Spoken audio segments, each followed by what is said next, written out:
what I've got left. Oh, okay, okay. Wow. Fibre came off it and went into my eye.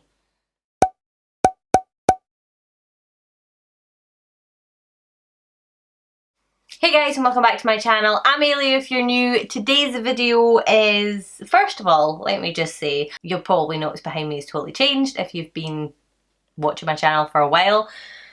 This is not how it's going to stay, this is just how it is for now. I don't know what I want, like, in behind me. I don't know what's going to be in shots and videos and things like that, so I haven't decided yet. But I didn't know how long I had to wait for my eyes to heal before I could wear makeup on them. I still don't know 100% what the results are. So far, I think I can see more of my eyelid, but there will be a video on what I had done to my eyelids completely coming up soon. I just want to wait a little bit longer, see a wee bit more of the results, get a wee bit more sort of clips for like the progress and stuff like that, because it can take up to 12 weeks. So yeah, I'm gonna stop rambling. It's been like a minute and a half. So we are looking at this today. Don't mind mine, it's open. This is Tati's, or Tati Beauty's Blendiful sponge. Everybody and their flipping aunt has reviewed this by now. I am late to the party, but it just means that I get to skip over all of the boring parts and jump straight into the fun part. So this is it here. Obviously it looks a little bit funny because I've got the baby one inside it. But anyway, this is obviously the Blendiful and this is the mini Blendiful. So this one is a little bit more kind of firm than this one, but this one's obviously for all of your cream products and this one's for touching up. So I would say this one's designed a little bit more for powder, but I don't know, we might try it for concealer because it's quite a good size. This obviously is the Blendiful sponge. It is pretty, I have to say, it's pretty nice and soft. So really it's supposed to have like changed the way we apply foundation. It is designed for cream and liquid products and yada yada yada. You probably know everything else about it by now. I am not sponsored. This was not given to me in PR, obviously. I bought this myself and it cost $18. I'll put on the screen how much it actually cost me in total to get it, because obviously I am in the UK and you can't shop like Tati Beauty anywhere but her own website. Yeah, I think that's pretty much it. I just really want to kind of get stuck in. So, where I haven't worn makeup in so long. Okay, I figured we would use it with a foundation that I know will work. I know that I like this foundation, so I know it works anyway. This is the Born This Way foundation from Too Faced. I know that you can use this with pore filling primers, but she said if you're using sort of more moisturising primers, don't use it because I don't know if it maybe absorbs the product or that. So I'm just putting it on my Too Faced Hangover RX primer because it is more of a creamy hydrating formula. I don't know whether or not I should put it on my face. Do you know what? I'm going to dot a few dots on my face.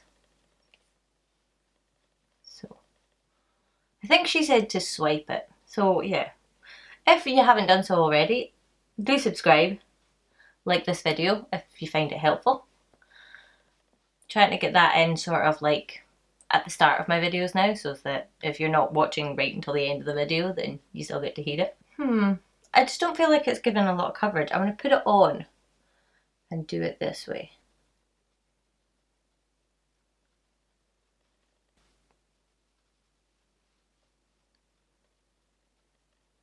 Okay, I don't like that. Learning curve, it is a new type of product. So I've got another pump on the back of my hand, and what I'm going to do is, I feel like it's just all kind of cake. Maybe we'll use a slightly different corner. All of the fibres are sort of running in one direction. Does that mean that you've got to use it in a certain direction? But I'm seeing people using like different corners. So what I'm going to do is I'm going to try and build up the coverage and I'm going to stipple it. Because this is how I apply it with my beauty blender. And I feel like it's not the best coverage when you're swiping it. So maybe that's wrong. Maybe I got the wrong end of the stick there.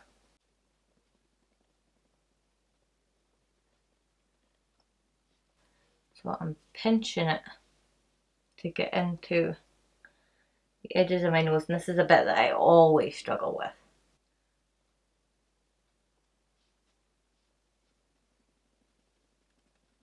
kind of like using a big sponge. This way.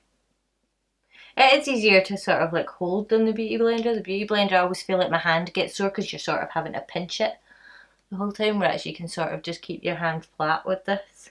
See, that is given so much more coverage. So much more coverage. Okay, I'm a dabber, not a blender, or not a swiper. I definitely feel like that's what she said in her video. Like, swipe it. But then, she hasn't actually done a video yet. She might have by the time this goes up. But as of right now, she hasn't done a video showing us how to use it, which is kind of annoying because I want to see that before it's launched. I want to see somebody, if they're releasing a makeup palette, use the makeup palette before it's launched so I can decide whether or not I want to buy it. I want to see a new blender used before I spend my money on it, you know, so that I can kind of figure out if I want to buy it. Okay, patting it, it actually has a beautiful finish. Like, my skin is not behaving right now, and this, do you know what, I'm going to turn down the brightness on my camera. That's better. So that is what my skin looks like, and I think that is a really nice finish. Like, you can see where my headphones were sitting earlier. I was like leaning on my headphones. But that's a really nice finish. And I know that this foundation has a really nice finish. And obviously, I always struggle a little bit because I have dry skin. The Beauty Blender adds a bit of moisture as you're applying it. So this, you are just getting foundation. That's why I was so surprised that there was just no coverage on that first application. I'm going to go in with concealer now. I'm going to use the Conceal and Hydrate from Revolution. Did you see they're coming out with a new concealer? I have it on order. I'll be reviewing it as soon as it arrives. So I have been using this new technique from Robert Welsh. I'm pretty sure his name is. Try to use less concealer on my under eyes because I am in my 30s. And you know, I mean, I never really used that much anyway, but I like his idea of doing it on the outside, doing it on the inside, and then blending it across because that's where I have my under eye lines. Touch wood, I don't have crow's feet or anything like that yet, so we're doing good, but yeah, right, okay. So I'm going to start, I'm using the baby one, just because I think I'm going to have more control with it. And then I'm going to go inside. Sorry, you probably can't see this. I can't see it, to be perfectly honest. Blend that in and down, and then what I've got left, oh, okay. Wow. Something, maybe you want to like brush them. Wow. Yeah. Fiber came off it and went into my eye. Oh, yeah. So yeah, I would say maybe just like kind of get anything that's loose around the edges before you wedge it up into your eyeball. I mean, this is blending out really nicely. So I want to add just a little bit of coverage down in here. Now here I am safe enough because I don't really have anything crazy there. I like that this, you can literally take it, put your finger in the middle and curl it over your finger like that, and you get like a really nice sort of application. I'm liking doing my concealer this way because it means that I can do my concealer under my eye and then I can do like the sort of brightening part and not have to get like, you know, too much all over the place. Seamless effect, but you don't have to cake on with the makeup. I am planning on doing a tutorial on like how to actually do your makeup, like not for Instagram, not for YouTube, whatever, not for like going out on a massively heavy night out. What is that? Oh, more fluff. Okay, quite a lot of fluff comes off of this one, I will say, but I mean, it's no biggie, you just kind of pick it off. Okay, I think that blended out really nicely. I mean, yeah, I'm not mad at that. It's a lot easier than try to get in with a beauty blender or try to get in with a brush once you get rid of the fuzzies that are going to poke your eyes out. I'm going to take my Revlon Candid Powder. And I'm not baking because I'm dry. I'm dry. And I'm going to get like the other side of it and just like really lightly get some powder on it. And I'm just going to like set it. Right, that's all I'm going to do because I am in fact going to cream contour with this. Because I'm seeing everybody else do that too. I'm going to use one that doesn't slip around quite so much, and that's my L'Oreal Infallible Longwear Shaping Stick. Where are these? I've been trying to find these again to repurchase for ages and I can't flip and find them. I'm sure I got mine in Superdrug and I can't find them anymore.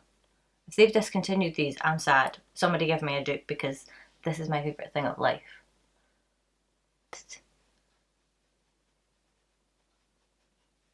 I really don't know how I should be doing this. I'm just going to sort of wiggle it.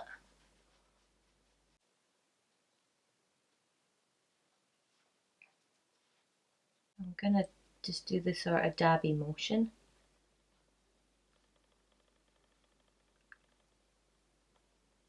It's kind of cool because like with your finger through it, you can sort of feel your cheekbone. So like you can dab underneath your cheekbone and get that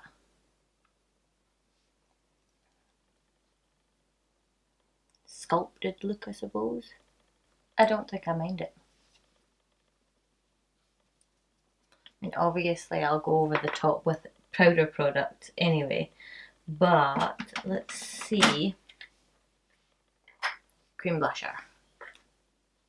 And I'm just like using the same bits because it doesn't seem to be like, you know, overly transparent or anything like that. I'm going to take a good amount because this has got like a layer over it. So I've got, that's probably like really too much. So I'm going to take some of it off on the back of my hand. That's not this product's fault. That's my fault for being too heavy-handed. But let's...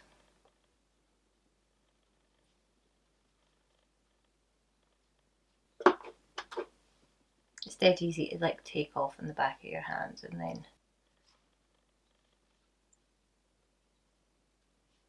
then... That I quite like. I struggle a little bit with my cream blush just now, just because the brush that I use for it, I'm not really a massive fan of, just because it's so small. It's usually this one, and I feel like I want a fluffier one, but my face in that area is reasonably small and I don't want it to like go everywhere. But no, that's... And look at the kind of luminosity it leaves you with. You barely even need a highlighter. And I'm going to add a highlighter. I'm not going to add it with that, just because. So I have been hearing that some people's Blendifuls have been splitting down the sides, like the stitching's been coming away, and in looking at it, it doesn't look stitched to me. To me it looks almost glued. Now I'm pretty sure that she said that you can put it in your washing machine. If it's glued, I would say avoid it. Just wash it by hand. Really, I mean, what's the difference? It's, you know, you're still going to get a decent wash in it. And as long as you're not letting it kind of soak in so much that it's going to soak right into the sponge in the middle, you should be fine. I think what I'll do is I'll just finish up the rest of my makeup and then I'll come back and share with you my final thoughts. Okay, so that is the rest of my face done. I did all of my other makeup. I did like a little bit of powder bronzer and stuff like that as well. And I love the way my foundation looks. I mean, it's not the most heavy coverage in the world. This, I haven't even set it with setting spray. My skin's dry. That's unheard of. And it's not like it's dry and behaving really well just now so that I can get away without setting it. It is just really bad just now. It is all broken out on my neck. That did cover up reasonably nicely. I don't like covering it up so it's like a mask. I don't care if you can see my breakouts there. I'm like in my 30s, who cares? But as long as it's not like your eye is immediately drawn to that, I really don't mind. I like my skin to just look a little bit more, I don't know, like flawless but not cakey. No, not cakey. Like a mask, if you know what I mean. Like I don't like masses and masses of coverage. Now, I do feel like I needed quite a lot of the foundation to get this finish, so I feel like I should be heavy, but it feels really nice. It feels, but I don't know if that's like, does that mean that this is holding it?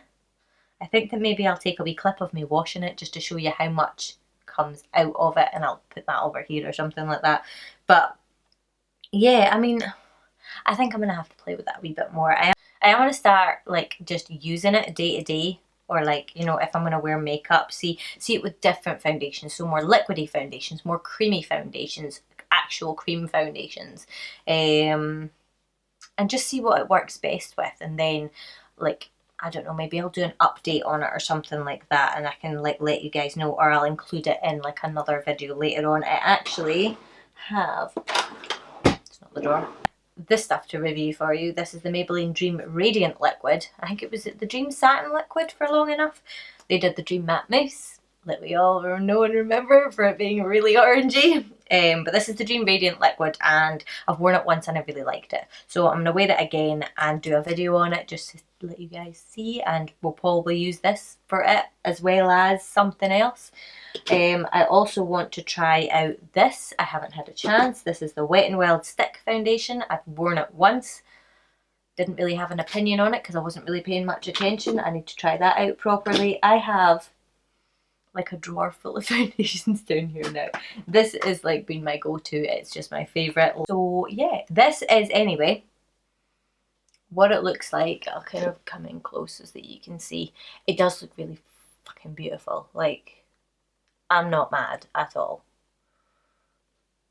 My lighting on this side is a little bit more harsh. I've not got my both soft boxes set up. This side's my ring light, this side's my soft box, and this side is looking a little bit more harsh. It does. I mean, it works. It works really nicely. Is it revolutionary? I don't know. I mean, it is kind of handy to be able to throw it in and do everything with it, but with a beauty blender you can do pretty much all the same stuff. I have to say it was more comfortable in my hand. I mean, out of 10 I would maybe give it an 8 or a 7, 8, because it did work really well, but I do have to just sort of figure it out. I'm not sure it was absolutely necessary, but when is anything makeup related absolutely necessary? So yeah, I think there is massive congratulations in order, because obviously Tati is thinking, I hate the way I say Tati because I'm Scottish, it's like Tati, and she hates that. Tati sounds really weird to me, but Tati is sort of thinking outside the box. She's trying to come up with different things. She's trying to make things easier for people, and she is like, she's actually thinking about our customers and our subscribers, and that, I think, it does say a lot. But yeah, I think that is it. Like I said, I will link this in the, or did I say that? But I'll link this in the description box for you. I don't know if it's sold out or when it's going to be restocked. If it is, the link will not be affiliate link because I'm not affiliated with this brand. And yeah, I think that's pretty much it. So if you've tried it, let me know what your thoughts are below. If you enjoyed this video, I would obviously love if you would give it a thumbs up and subscribe to my channel. That would be really nice. But apart from that, I will see you guys in my next video.